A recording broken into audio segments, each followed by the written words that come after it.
Hello everyone, the Genshin 5.2 beta has already started, so we have detailed kit information about Ororon, one of the two new characters releasing in patch 5.2. As a 4-star character, Ororon has a much simpler to understand kit compared to Chaska. Despite this, he's looking to be a very impactful character in the meta and maybe one of the best 4-stars to be released in Genshin. So let's discuss his initial beta kit. As always, remember that this is very early information, so very subject to change. Ororon is a 4-star Electro Bow user that ascends with attack percent. As a natlan character, he plays around the Night Soul mechanic, but his exploration movement is a bit more limited compared to the others. He is an off-field sub-DPS that directly benefits from the Electro Charge reaction, the first Genshin character to do so. Ororon is able to bring both off-field damage and buffs to these Electro Charge teams, strengthening this niche and allowing for new meta team archetypes for existing characters. In a way, Ororon is the Electro Charge version of Chevreuse combined with the off-field capabilities of Fischl. Let's start with talking about his abilities. Here are the details of his normal talent. You can ignore this talent as you'll never use it. Next, his elemental skill. Ororon shoots out a Spirit Oculus to deal damage to an enemy. Then, if there are additional enemies nearby, the Spirit Oculus can bounce to different enemies up to 3 times, dealing additional damage. This can only bounce to a single enemy once, so it can't bounce 3 times on a single enemy, for instance. After 3 bounces, or if there are no more eligible bounce targets, the Spirit Oculus disappears. Lastly, the skill generates 3 electroparticles, so pretty simple skill, just deal some damage, more in AoE scenarios. Next, Ororon's Elemental Burst. 15-second cooldown, 60 energy cost. Ororon does AoE electro damage and places a supersonic Oculus on the field that lasts for 9 seconds. This taunts enemies and shoots at 3 supersonic waves that constantly rotate to deal damage to enemies. You can kinda think of it like a stationary Shangling Pyronado. Again, very simple ability that just deals damage. You may have noticed that there isn't any mention of Night Soul's Blessing yet, which is a core part of the kits of natlan characters, and every other natlan character has it tied to their skill. However, for Ororon, it is tied to his A1 passive, making it the most important part of his kit. After using his elemental skill, Ororon can gain Night Soul points whenever another on-field character deals either Hydro or Electro damage. He can gain a maximum of 50 Night Soul points every skill usage through this way. Also, triggering Night Soul Burst gives Ororon an additional 40 points, giving him a total of 90 Night Soul points every rotation. Ororon can use these Night Soul points to deal additional damage. Whenever an enemy takes damage from Electro Charged or a party member other than Ororon deals Night Soul aligned damage, Ororon consumes 10 Night Soul points, making him enter Night Soul's Blessing and deal damage equal to 130% of his attack up to 4 nearby enemies. His A1 can be triggered every 1.8 seconds, has no elemental ICD, and assuming you get 90 Night Soul points every rotation, you can trigger his A1 9 times every rotation. This is Ororon's main source of damage alongside his elemental burst,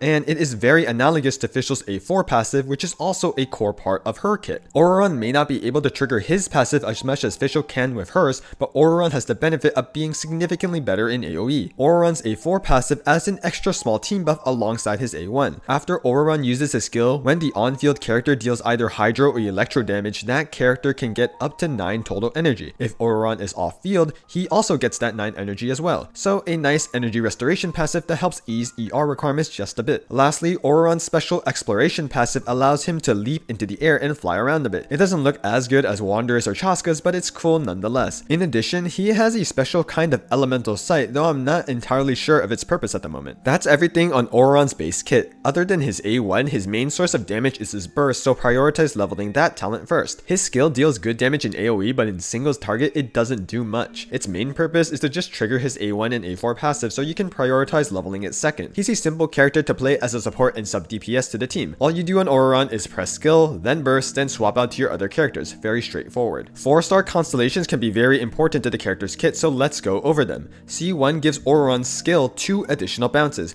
good for fighting more than 3 enemies, but irrelevant otherwise. But in addition, enemies that take damage from his skill would take 60% increased damage from his A1 procs. Since Ororon's A1 damage is core to his kit, the extra damage boost is very good. C2 gives Ororon up to 60% electro damage bonus for 9 seconds after using his burst to hit enemies. 60% electro damage bonus is a big buff, so again a very nice increase to Ororon's personal damage. C3 increases his burst talent level by 3, C4 makes Ororon's burst rotate faster, increasing its hit count onto enemies. C5 increases his skill talent level by 3, and lastly C6 allows Ororon to buff the active character with up to 30% attack as long as his A1 passive constantly triggers. In addition, using Ororon's burst will trigger one stronger instance of his A1, a very good C6 that increases Ororon's buffing capabilities. Overall, C0 Ororon works perfectly fine for any team, but if you do get any of his constellations, then the damage he provides to a team will increase. Definitely worth to pull extra copies of him to boost his performance, but it is by no means necessary. Next, let's go over Ororon's potential builds. For weapons, he has a lot of options. For 5-star weapons, the First Great Magic, Polar Star, Aqua Simulacra, and Skyward Harp are all great stat sticks to increase his personal damage. Crit, damage percent, and attack are all great for Ororon. For a more supportive weapon, Elegy is a good option. Along with the team buffs, the energy recharge substat is great to help him burst every rotation. For 4-star weapons, Viridescent Hunt and Alley Hunter are both good damage options. For free-to-play 4-star weapons, the natlan Craftable is also a good damage option for Ororon. Even though you won't get full stacks from his special passive, it still gives attack percent, which is nice. Lastly, even though Favonia's bow is the worst in terms of buffing Ororon's personal damage, it's still a good option for its team energy, and the energy recharge is nice for Ororon to meet his ER requirements. For artifact builds, since Ororon is a natlan off-field sub-DPS, he can take full advantage of 4-piece scroll to give damage bonus to his team. An extremely strong artifact set, and you really shouldn't use any other set. For artifact stats, attack or energy recharge hourglass, electro damage goblet, and then crit circlet. For substats, prioritize energy recharge until you have enough, then crit, then attack, and lastly EM. Elemental mastery is lower priority because electrocharged ownership is very inconsistent. For his energy requirements, it heavily depends on the team he's in and how many Favonia's users are on the team. It can be low or quite high, so I will tentatively say 150 plus energy recharge. However, I'm not the most confident in this number, so definitely wait until closer to release for a more accurate ER requirement. Finally, let's cover Ororon's potential team comps. In order to maximize Ororon's value in teams while he's off field, he needs to be in Night Soul's Blessing to activate 4-piece scroll's damage buff. In order for this to happen, Ororon needs to continually trigger his A1, which requires Hydro and Electro damage from his teammates to gain Night Soul points, and Electro charge damage or Night Soul damage to spend those Night Soul points. Thus, Ororon's current best teams all revolve around triggering Electrocharged. And because Ororon's skill and burst have relatively low uptime, he will typically be paired with another Electro character to ensure that Electrocharge reactions are happening. The first main team archetype is Double Electro Hyperbloom. The most promising version of this team is using an Electro on-fielder. This team option looks specifically good for Cyno, as with his A1 passive, Ororon doesn't need to refresh off-field Electro uptime like Fischl does, allowing you to stay on Cyno during his burst. You can also go 2 Electro off-fielders with a Hydro on-fielder like Ayato or Child for another version of Double Electro Hyperbloom. The second main team archetype is just pure Electrocharge teams. For instance, Electrocharge teams with an Electro on-fielder like Cloran look pretty strong, and teams where you have a Hydro on-fielder like Ayato and Child are improved with Ororon as well. These teams are very similar to the Hyperbloom ones, but instead of a Dendro character like Nahida, you use a full EM Anemo support like Kazuha. With so much EM, his Hydro and Electro swirls will deal a lot of damage, and those swirls can trigger more Electro charges, propagating chain reactions, and he's doing this while buffing your on-fielder. Also, you can replace either Fischl or Beidou in the standard 4-star Sucrose Taser team with Ororon, and he will be an upgrade with his buffing capabilities. Lastly, Ororon is looking like a great option in Chaska teams due to his ability to buff both Hydro and Electro damage with 4-piece scroll, and through Chaska's bullet conversion mechanic, she will deal Hydro and Electro damage, so she greatly appreciates Ororon's buffs. In addition, Ororon's A4 energy can potentially allow Chaska to burst every rotation. And lastly, because Chaska is a natlan character, she deals Night Soul damage, which can trigger Ororon's A1 coordinated attacks. Thus, you don't have to solely rely on just Electrocharge for Ororon to work in these teams. And that's everything I wanted to cover about Ororon. Through his kit, Ororon is looking to strengthen the Electrocharge niche in a similar way to how Chevreuse strengthened the Overload niche. I consider Chevreuse one of the best 4-star units in the game due to how she enables top meta Overload teams for units like Arlecchino, Cloran, and Raiden, and at the current moment, Ororon may do the same for Electrocharge teams. For example, Cloran's current best teams are Chevreuse Overload, Hyperbloom, and Aggravate. Right now, Electrocharge teams with Cloran do work, but I wouldn't consider the team as good as her other team options. With Ororon, Cloran's Electrocharge team is looking competitive with her other team options now because of Ororon's personal damage, especially in AoE, and his bust from 4-piece scroll, and his C6 if you have it. On top of that, Electrocharge damage is getting further increased in patch 5.2 with the upcoming buff to its reaction multiplier, making Ororon even stronger. In many Electrocharge teams, Ororon is usually replacing Fischl, and compared to her, Ororon does similar damage, but he is able to provide buffs to your carry, which makes him a bit better. So in a way, Ororon is a Fischl alternative in specifically Electrocharge teams, which speaks to Ororon's strength as a character. Even though Ororon is currently a relatively niche character, because his A1 passive can be triggered by another teammate's Night Soul damage, he may be able to branch out into other team archetypes that aren't Electrocharge as more natlan characters are released. So funnily enough, I do think Ororon is going to be more impactful to the meta than Chaska will. Hopefully HOYOverse doesn't change him too much during his beta. I hope this initial overview and analysis of Ororon's kit was helpful to you all. Leave any questions in the comments and I'll try to clarify anything. If you like this type of pre-release content, drop the video a like or sub to the channel, it helps me out a ton. I also have a small Discord server, so if you want to discuss more about Ororon, feel free to join and chill. And with that, I hope you all have a wonderful day.